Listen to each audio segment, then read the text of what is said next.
போன காமுதாண்டா நீ உள்ள மட்டும் அனுப்புனா 2 பேரையும் தரத்தரன்னு இழுத்துட்டு கூட வந்துருவேன். எனக்கு அவ்வளவு காண்டு. எனக்கு அறிவேட்டா முண்டம். சீரியல் ஆக்ட்ரஸ் தாமரை தான் இந்த வீடியோவை ஷேர் பண்ணியிருக்காங்க. பிக் பாஸ் சீசன் 9 ரீசெண்ட் எபிசோட்ல டிக்கெட் டு ஃபினாலிக்கான லாஸ்ட் டாஸ்கா கார் டாஸ்க்னு ஒன்று வச்சிருந்தாங்க. இந்த டாஸ்க்ல காருக்குள்ள வந்ததுக்கு அப்புறம் யாரு வெளியே போறாங்களோ அவங்க அவுட்டு, யாரு கடைசி வரைக்கும் இருக்காங்களோ அவங்க தான் வின்னுன்ற மாதிரி சொல்லப்பட்டு கேம் ஸ்டார்ட் ஆச்சு. ஆனா கொஞ்ச நேரத்திலேயே சாண்ட்ரா, கமருதீன், பார்வதி இவங்க 3 பேருக்கு இடையிலையும் பிரச்சனை உண்டாகி பட்ட பேர் வச்சு ஒருத்தரை மாத்தி திட்டி அப்படியே பர்சனலா தாக்கி பேச ஆரம்பிச்சு கேமே வேற மாதிரி மாறி இருந்தது. இது மட்டும் இல்லாம பார்வதியும் கமருதீனும் ரொம்ப கொடூரமா யோசிக்க ஆரம்பிச்சு காரோட கதவை திறந்து சாண்ட்ராவை எட்டி மிதிச்சு வெளியே தள்ளிவிட்டு இருந்தாங்க. இதனால சாண்ட்ராக்கு ஃபிட்ஸ் ரொம்ப சீரியஸ் ஆகி அப்புறம் மெடிக்கல் ஹெல்ப்போட ரெக்கவரி ஆகியிருந்தாங்க.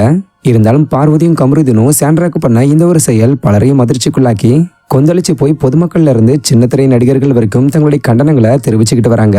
அந்த வகையில சீரியல் ஆக்ட்ரஸ் தாமரையும் பார்வதி மற்றும் கமருதீனை கண்டமணிக்கு திட்டி பேசி இந்த வீடியோவை ஷேர் பண்ணிருக்காங்க.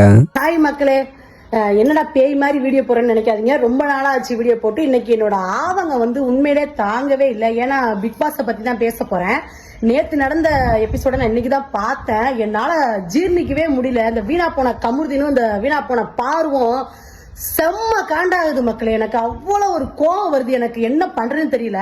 அவங்க சாண்ட்ரா என்ன இது பண்ணா இருக்கட்டும், அவங்க என்னென்ன வார்த்தை கேட்பேன். உண்மையிலே நீ வீணா போன காமுதாண்டா நீ.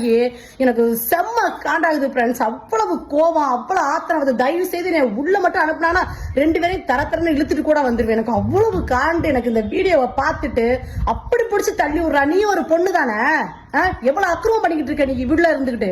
எங்க சீசன்ல எல்லா சீசன் லவ் பண்ணாங்க, உங்களை மாதிரி கன்றாவதியா பண்ணிக்கிட்டு இருந்தாங்க. பைத்தியங்க மாதிரி பண்ணிக்கிட்டு இருக்கீங்க. அந்த பொண்ணை பிடிச்ச அப்படி தள்ளி விடுறீங்க. வீட்டுல உள்ளவங்க பேசுறான் அந்த நாதேரி பையன். நான் இந்த மாதிரி பேசவே மாட்டேன். எனக்கு செம்ம காண்டாகுது. என் அறிவேட்ட முண்டம்.